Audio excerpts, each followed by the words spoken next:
I favor, discussing with Christians is about the divinity of Jesus. Is Jesus God? This is something I usually, when I travel, I meet Christians, or, I usually try to find out if that is their belief, because not every Christian believes that.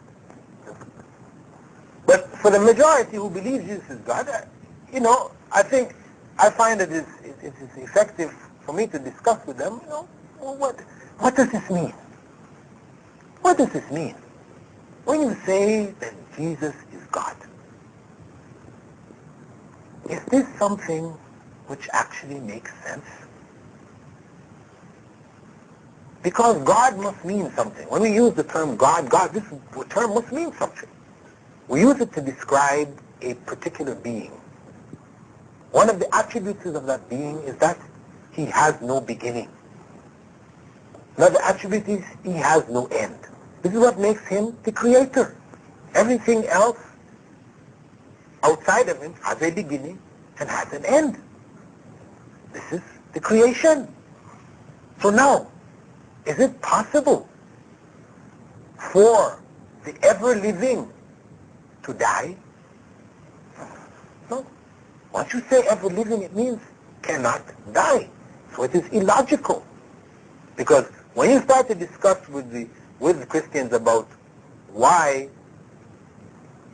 Jesus could not possibly be God, you see, the common response on their part is to say, don't you believe God can do anything? And of course you must say, yes, we believe God is able to do all things. They say, well, why can't he have a son? Why couldn't he have a son? See, then you're caught. Yeah, why couldn't he? If he could do all things, I guess he could. No. This is where you have to hold your ground now. Because when we say God can do all things, it doesn't mean, this does not include things which make God man, or make God less than God. God can do all things that are consistent with him being God. God cannot become man, because man is not God. It's less than God. God cannot become less than himself. God is God. So we have to bring them to that reality, because this is why they were commonly stumped, those Christians who like to use this argument, God can do anything, why can't he have a son? They were usually stumped by Western philosophers who would ask them, okay, God can do anything. Can God make a stone which is too heavy for him to lift?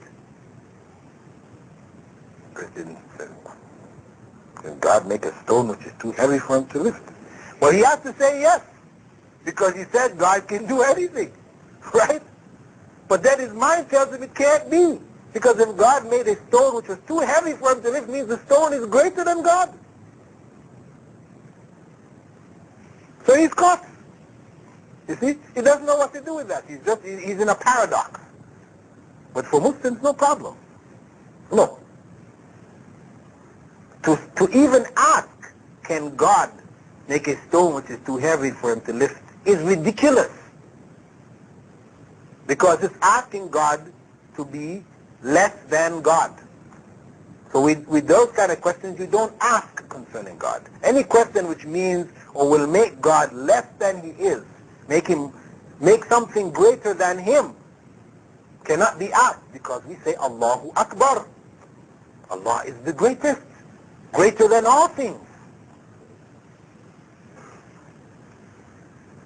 So we may use this line of reasoning to try to bring them to that realization that yes,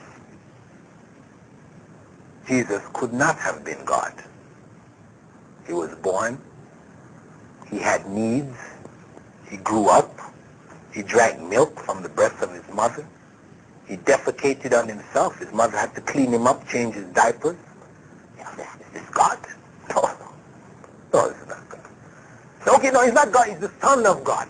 Let's make him the Son. It's not really God, it's the Son of God. Okay? We say, okay, well, what do you mean by the Son of God? Reasonably. Let's look. What does Son of God mean? When a dog has a son, a puppy, this is a little dog. Right? When a cow has a calf, a son, this is a little cow. When a woman has a child, it is a little man or woman.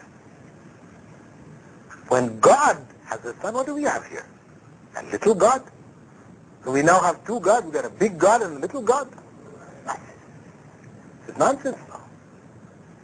Once you get into that area, then you have two gods. You're God. So obviously, this idea of Son of God, this is not making sense here. And we can go back to the scripture actually and show them where, it is mentioned throughout the Bible, Old Testament, Israel is referred to as the Son of God. David is referred to as the Son of God. Adam is referred to as the Son of God. All these different terms, it's used throughout the Bible. So we say, okay, if Jesus is Son of God, what about these others? They're all sons of God too? Sometimes when we talk this, we say, okay, fine. But Jesus was born without a mother. Okay, fine, okay. We believe that. So what? Does that make him something other than a human being now? That makes him some kind of a God? Maybe. Well, what about Adam? He didn't have a father or mother. What is he then? What about Eve? Born without a mother. So this is the miracle, the greatness of God in his creation, how he creates. This is not a basis to argue that. So the fundamental beliefs of Christianity actually don't make sense. To an honest, thinking Christian, if you go over it with him, he'll agree with you very easily. Because inside himself or herself, they were always saying, this didn't really make sense anyway. So that step for an honest Christian is a very easy step to come to agree, yes, God is one, he doesn't have a son, he's not like his creation in any way. That's God. God who is unique, not sharing his attributes with his creation. The creation does not have the attributes of God. That's basic. So then you say, okay, if you accepted that, so there are some people, Christians, who will say, okay, that makes sense to me. That's what I believe. I just worship that God. But I'm still a Christian. Okay, well, please, this doesn't work, You can't have the two. You can't have your pie or your cake and eat it too, If you're going to believe that God is one, you're only going to worship that God, you can't be a Christian then anymore. Unless you mean a Christian being a true follower of Christ, in which case the best followers of Christ today are the Muslims. And you can bring the arguments to show them, in the New Testament where it mentions Jesus made prostration in his prayer. You ask them, well, okay, do you prostrate when you pray? So no. I said, well, why aren't you following the way of Jesus? Jesus used to make ablution before his prayer. You making ablution? Fine, what? Jesus used to pray at 3 points in the day. 3 specific points. Are you doing it? No, why? Why? So where did your religion come from? Who are you following? Right? Jesus was circumcised.